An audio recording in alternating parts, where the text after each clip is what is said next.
That ain't fair. What kind of Harry Potter? That ain't fair.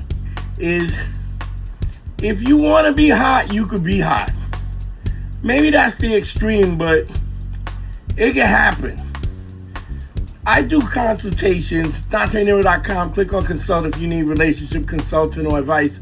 But I had an older woman, about 53 years old, and she was like, I can't find a man. And I do my consultations over the phone, so I didn't know what she looked like.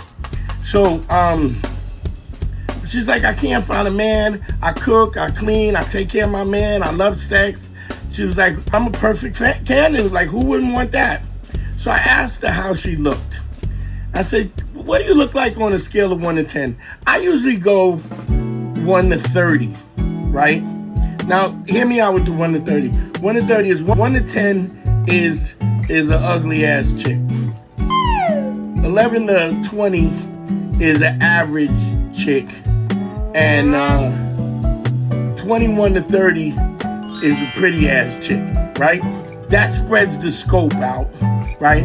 So that you really get an idea of what somebody looks like. So you could, for instance, like a 9 would be a pretty ass ugly chick, if that makes sense. And a 15 would be a average ass average chick. And a 23 would be like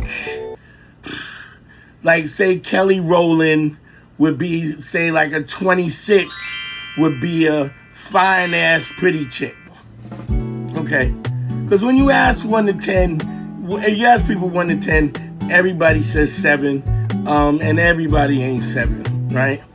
So this 53-year-old woman, I asked her, what does she look like? And she said, oh, I'm about a 7, of course, right? I said, well, how are you body-wise? Like, are you in great shape? And she said, well, I'm like 30 to 40 pounds overweight, right? Okay, I get it. Things happen, but sometimes we lose track of things. But here's the thing. She sent me a picture.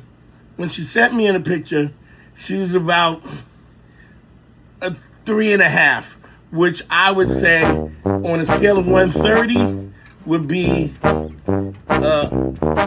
average as ugly chick, like a 5 on the 30 scale, right? Anyway, but I digress. So she goes, let me give Patrice O'Neal. This was a scale that we came up with years ago, so just so that you get an idea of where people are at. So my job is not to destroy nobody's confidence or nothing like that, but you got to be realistic with people. I mean, that's why people do consultations with me, because I'm going to tell them the truth. And I said, well, you say that you're an average-looking woman, but you say that you're 40 or 50 pounds, 30 to 40 pounds overweight. Now, I said, here's my analogy. Let's say you're going to sell a used car. Car has, maybe it's a Toyota Corolla. Maybe it's got 160,000 miles on it. It's not bad, but it's a car that somebody could use and utilize to get them from point A to point B. When you're selling the car, you don't sell the car dirty with the White Castle hamburger boxes in the back seat, filthy, dirty rims. What you do is you steam clean the engine, right? You polish it, you get it detailed, and you armor roll the tire, you armor roll the inside, you put an air freshener, and maybe even you put extra thick oil in the engine so if there's some knocking, you won't hear it. What you do is you sell the car, you present the car in the best way possible.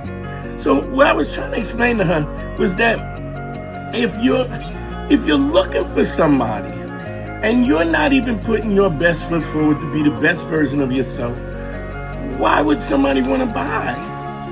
It just doesn't make sense.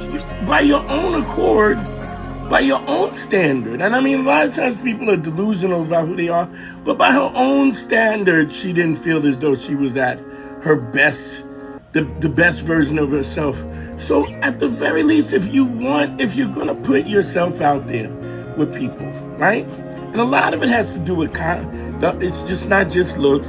it's personality, it's how interesting you are, how intelligent. All of those things come into play. But at the very least, you should present yourself in the best way possible. Because if you don't want to buy you, why would anybody else want to buy you? That's all. And I'm just saying there's things that you could do to do that. And you should be working to be the best version of yourself. That's all.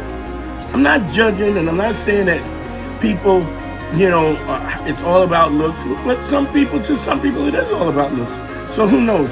And I'm just saying, be the best version of yourself. And I'm not just saying that for women, for men and everybody else, on a base level, because if you're presenting yourself in the best way possible, then you're going to have the confidence and your personality is really going to soar because you know that you look the best that you can look. I'm not saying that somebody's got it. If you're 53 years old, you're never going to be 25. If you're 5'2", you're never going to be 6 foot. But at the very least, you can smell good, you can look good, you can look your best, you can get rid of those extra pounds so that you present yourself in a way that you are comfortable and happy with what you're presenting. Man School 202, like and subscribe. Check y'all out.